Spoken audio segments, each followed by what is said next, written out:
Celebrities ಅಂದಮೇಲೆ ಅವರ ಲೈಫಲ್ಲಿ ರೂಮರ್ಸು, ಗಾಸಿಪ್ಸು, ಕಾಂಟ್ರವರ್ಸಿ ಇದೆಲ್ಲ ಅವರ ಪಾರ್ಟ್ ಆಫ್ ದ ಲೈಫ್ ಅನ್ನೋ ಹಾಗಾಗ್ಬಿಟ್ಟಿರುತ್ತೆ. ಇದೆಲ್ಲ ಯಾಕಾಯ್ತು, ಏನಕ್ಕಾಯ್ತು ಅಂತ ಪರ್ಟಿಕ್ಯುಲರ್ ಇನ್ಸಿಡೆಂಟ್ಗೆ ಅವರ ಒಂದು ರಿಯಾಕ್ಷನ್ಸ್ ಏನಿರುತ್ತೆ ಇದನ್ನ ತಿಳ್ಕೊಳ್ಳುವಂತ ನನ್ನ ಈ ಪ್ರಯತ್ನನೇ ಸುಗುಣ ಸ್ಟ್ರೇಟ್ ಹಿಟ್. ಇವತ್ತಿನ ಸ್ಟ್ರೇಟ್ ಹಿಟ್ ಕಾರ್ಯಕ್ರಮದಲ್ಲಿದ್ದಾರೆ ಬಿಗ್ ಬಾಸ್ ರಿಯಾಲಿಟಿ ಶೋನ ವಿನ್ನರ್ ವಿಜಯ್ ರಾಘವೇಂದ್ರ ಅವರು.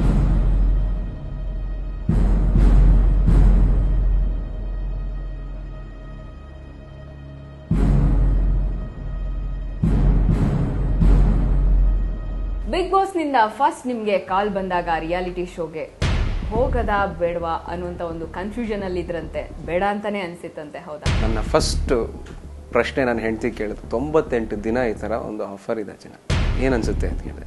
98 ದಿನ ಅಂದ ತಕ್ಷಣ ಅವಳು ಕೇಳಿದ್ರು ಅಷ್ಟೇ, 98 ದಿನಾನಾ ಅಂತ. 98 ದಿನಾನಾ ಅಂತ. ಸಾಮಾನ್ಯವಾಗಿ ಶೂಟಿಂಗ್ ಎಲ್ಲ ಮಾಡ್ಬೇಕಾದ್ರೆ 98 ನಿಮಿಷನೂ ನಾನು ಸುಮ್ಮನೆ ಬಿಟ್ಟಿರೋದಿಲ್ಲ. ಯಾವಾಗಲಾರು ಒಂದ್ಸಲ ಫೋನ್ ಮಾಡಿ ಹೇಳ್ತಾನೆ, ಆಯ್ತುಪ್ಪ ಅಂತ ಹೇಳ್ತಾ ಇರ್ತಾಳೆ. ಸೊ ಈ ಒಂದು ನಿರ್ಧಾರ ಧೈರ್ಯವಾಗಿ ನನ್ನ ಹೆಂಡತಿ, ಆಯಿತು ಇದೊಂದು ಅವಕಾಶ, ಜನರಿಗೆ ಆಗಲೇ ನಿಮ್ಮ ಬಗ್ಗೆ ಗೊತ್ತಿದೆ, ಇದೊಂದು ಇನ್ನೊಂದು ಅವಕಾಶ ಇನ್ನೂ ಹತ್ತಿರ ಆಗೋದಕ್ಕೆ ಅಂತ ಕಾಣುತ್ತೆ ಅಂತ ಪಾಸಿಟಿವ್ ಆಗಿ ಹೇಳಿದಾಗ ನಾನು ಮನಸ್ಸಲ್ಲಿ ಧೈರ್ಯ ಮಾಡಿ ಒಂದು ನಂಬಿಕೆ ತೊಗೊಂಡು ಮತ್ತೆ ಅವ್ರಿಗೆ ಫೋನ್ ಮಾಡಿ, ಸರ್ ಮಾತಾಡೋಣ ಅಂತ ಹೇಳಿ. ಬಿಗ್ ಬಾಸ್ ರಿಯಾಲಿಟಿ ಶೋನಲ್ಲಿ ರಿಷಿಕಾ ಅವರು ಮುರಳಿ ಅವ್ರ ಬಗ್ಗೆ, ನಿಮ್ಮ ತಮ್ಮನ ಬಗ್ಗೆ ಮಾತಾಡಿದಾಗ, ಪಾರ್ಟಿ ಪ್ರಿಯಾ ಅಂತ ಮಾತಾಡಿದಾಗ ವಿಜಯ್ ರಾಘವೇಂದ್ರ ಅವ್ರಿಗೆ ಸಿಕ್ಕಾಪಟ್ಟೆ ಕೋಪ ಬಂತು. ಪುಣ್ಯ ಅದು ಬರೀ ತಮ್ಮನವ್ರಿಗೂ ಇತ್ತು. ಆ ಟೈಮಲ್ಲೂ ಅವ್ರು ಮಾತಾಡಿದ್ ಸರಿಯಲ್ಲ ಅಂತ ಗೊತ್ತಿದ್ರು ಕೂಡ ನಾನು ಮಾತಾಡದೆ ಹೋಗಿದ್ರೆ ಅದು ವಿಜಯ್ ರಾಘವೇಂದ್ರ ಆಗ್ತಿರ್ಲಿಲ್ಲ. ಅದು ನಿಜವಾಗ್ಲೂ ಸರಿಯಲ್ಲ, ಇದು ತುಂಬಾ ಜಾಸ್ತಿ ಆಗ್ತಾ ಇದೆ ಅಂತ ಹೇಳೋನೆ ನನ್ನಲ್ಲಿದ್ದಂತ ಇನ್ನೊಬ್ಬ ವಿಜಯ್ ರಾಘವೇಂದ್ರ ಅಷ್ಟೇ.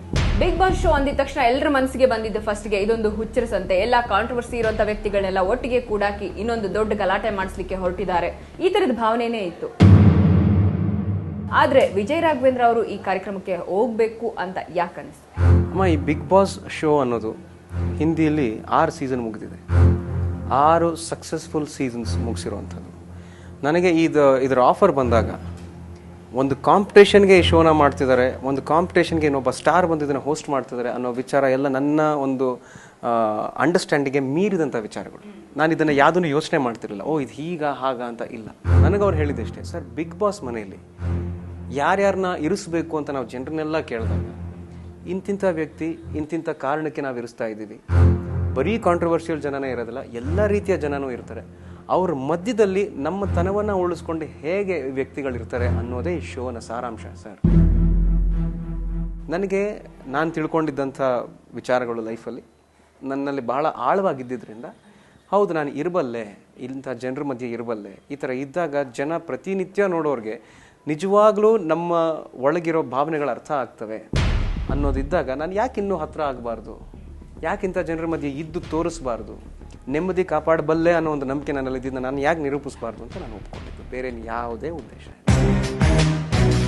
ಎಷ್ಟೊಂದು ಸಾರಿ ಬಿಗ್ ಬಾಸ್ ಶೋನಲ್ಲಿ ವಿಜಯ್ ರಾಘವೇಂದ್ರ ಅವರು ಅನುಶ್ರೀ ಪರವಾಗಿ ಮಾತಾಡಿದಾಗ ಅನುಶ್ರೀಗೂ ವಿಜಯ್ ರಾಘವೇಂದ್ರ ಅವ್ರಿಗೂ ಏನೋ ಸಮಥಿಂಗ್ ನಡೀತಿದ್ಯಾ ಅನ್ನೋಂಥ ಒಂದು ಮಾತುಗಳು ನಿಮ್ಮ ತಂಡದಿಂದಾನೇ ಬಂದಿತ್ತು. ಅನುಶ್ರೀ ಜೊತೆ ನನ್ನ ಸಂಬಂಧ ಬಂದು ಬಿಗ್ ಬಾಸ್ ಮನೇಲಿ ಮಾತ್ರ ಅಲ್ಲ, ಈ ಟಿವಿಗೆ ಸೂಪರ್ ಅಂತ ಒಂದು ಶೋ ಮಾಡಿದ್ವಿ, ಬಹಳನೇ ಸಕ್ಸಸ್ಫುಲ್ ಆಗಿದ್ದಂಥ ಶೋ. ನಾನು, ಅನುಶ್ರೀ, ದಿಲೀಪ್ ರಾಜ್, ನಾವು 3 ಜನ ಬಹಳ ಒಳ್ಳೆ ಸ್ನೇಹಿತರು.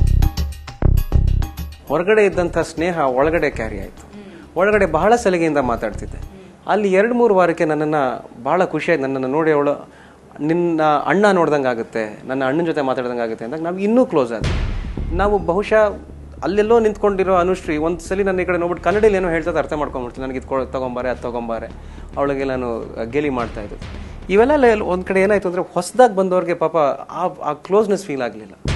ಆ ಇನ್ಸೆಕ್ಯೂರಿಟಿಯಿಂದ ಈ ಥರ ನಡೀತಾ ಇದೆ ಅನ್ನೋದು ಒಂದು ಧೋರಣೆ ಬಂದಾಗ ಎಲ್ಲಾರನ್ನೂ ಸಿಂಗಲ್ ಹ್ಯಾಂಡೆಡ್ ಆಗಿ ನಿಮ್ಗೆ ಸರಿ ಇಲ್ಲ, ನೀವು ಸರಿ ಇಲ್ಲ, ನೀವು ಸರಿ ಇಲ್ಲ ಅಂತ ಹೇಳ್ಬೇಕಾದ್ರೆ ನಾನು ನಿಂತ್ಕೊಂಡು ಹೇಳಬೇಕಾಗಿತ್ತು, ನೀನು ತಪ್ಪು ಮಾತಾಡ್ತಿದ್ಯಾ, ಹಾಗೆ ಅನ್ಕೋಬೇಡ, ಇಲ್ಲ ಆ ಥರ ಏನೂ ಇಲ್ಲ. ಇಲ್ಲಿ ನಾವೆಲ್ಲರೂ ಒಂದು ಜಾಗದಲ್ಲಿ ಒಂದು ಗೌರವದಿಂದ ಒಂದು ಪ್ರತಿಯೊಬ್ಬರಿಗೂ ಅವರವ್ರದೇ ಆದಂಥ ರೆಸ್ಪೆಕ್ಟ್ ಕೊಡ್ತಾ ಇದ್ದೀವಿ.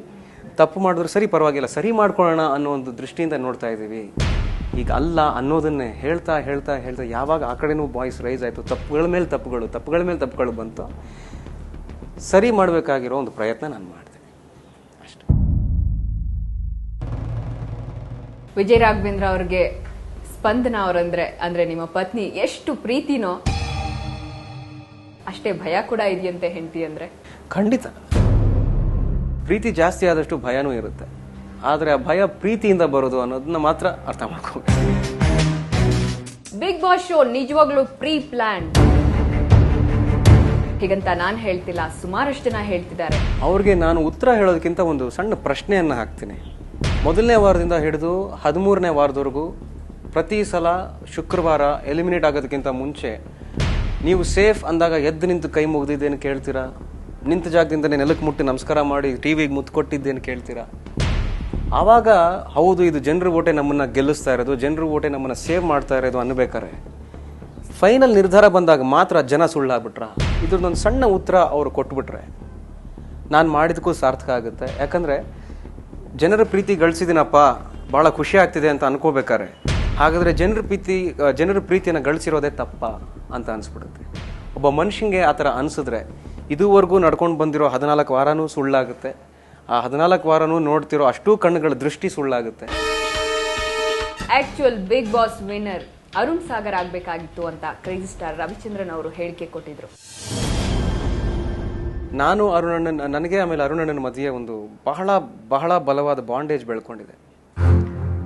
ಗೆಲ್ಲೋದಕ್ಕಿಂತ ಮುಂಚೆ ಮನೇಲಿ ಇದ್ದಾಗಲೂ ಅಷ್ಟೇ 4 ಜನ ಇಲ್ಲಿರೋದೇ ದೊಡ್ಡ ವಿಚಾರ ಕಣೋ, 4 ಜನ ನಾವು ಇದನ್ನು ಅನುಭವಿಸ್ತಿರೋದೇ ದೊಡ್ಡ ವಿಚಾರ, ಕಡೆ ವಾರದವರೆಗೂ ಇದೀವಿ ಅನ್ನೋದೇ ನಮ್ಮೆಲ್ಲರೂ ವಿನ್ನರ್ ಮಾಡಿದೆ. ಆದರೆ ಕಡೆ ಗಳಿಗೆಯಲ್ಲಿ ಯಾರು ಕೈ ಎತ್ತುತ್ತಾರೆ ಅನ್ನೋದು ಕೇವಲ ಜನರ ನಿರ್ಧಾರ ಅಂತಲೇ ಅಂದ್ಕೊಂಡಿದ್ವಿ. ಆ ನಿರ್ಧಾರ ಹೇಳೋದಕ್ಕಿಂತ ಮುಂಚೆ ನಮ್ಮ ಕೈ ಹಿಡ್ಕೊಂಡಿದ್ದಾಗ ಸುದೀಪಣ್ಣ ನಾನು ಹೇಳಿದ ನೆನಪು ನನಗೆ, ನಾನು ಗೆದ್ದರೆ ನನ್ನ ಕಣ್ಣಲ್ಲಿ ನೀರು ಬರುತ್ತೆ, ಆದರೆ ಆ ಕಣ್ಣೀರಲ್ಲಿ ಒಂದು ಸಂತೋಷ ಇರುತ್ತೆ. ನಾನು ಸೋತ್ರೆ ನನ್ನ ಕಣ್ಣಲ್ಲಿ ನೀರು ಬರಲ್ಲ, ನನ್ನ ಕಣ್ಣಲ್ಲಿ ಬರೀ ನಗು ಕಾಣುತ್ತೆ. ಅರುಣನನ್ನು ತಬ್ಕೊಂಡು ಆ ನಗು ಅವ್ರಿಗೆ ಕೊಡ್ತೀನಿ ಅಂತ ಹೇಳಿದ್ದೆ. ಯಾರು ಏನೇ ಮಾತಾಡಲಿ ನನ್ನ ಮನಸ್ಸಲ್ಲಿ ಈಗಲೂ ಇರೋದೇ ಯಾವಾಗಲೂ.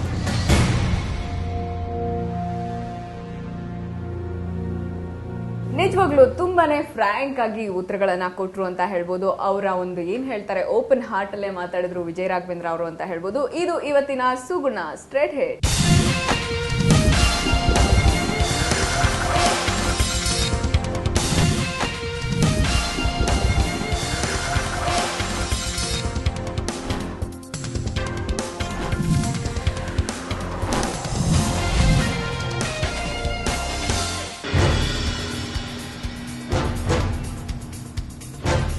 ನಮ್ಮ ಏರಿಯಾದಲ್ಲಿ ಒಂದಿನ ಸಿನಿಮಾ ನಿಜವಾಗ್ಲೂ ನಿಮ್ಗೆ ತುಂಬಾನೇ ಡಿಸಪಾಯಿಂಟ್ ಮಾಡ್ತು ಅಂತ ಹೇಳ್ತಾರೆ. ಹೌದು, ತುಂಬಾ ಡಿಸಪಾಯಿಂಟ್ ಆಯ್ತು. ತೆಲುಗಿನಲ್ಲೇ ಲಾಂಚ್ ಆಗಬಹುದಾಗಿತ್ತು, ಆದ್ರೆ ಕನ್ನಡದಲ್ಲಿ ಲಾಂಚ್ ಆದ್ರಿ. ಅದಕ್ಕೆ ಏನಾದ್ರು ಕಾರಣ? ಫುಟೇಜ್ ಎಲ್ಲ ನೋಡಿ ಇಷ್ಟ ಆಗ್ಲಿಲ್ಲ.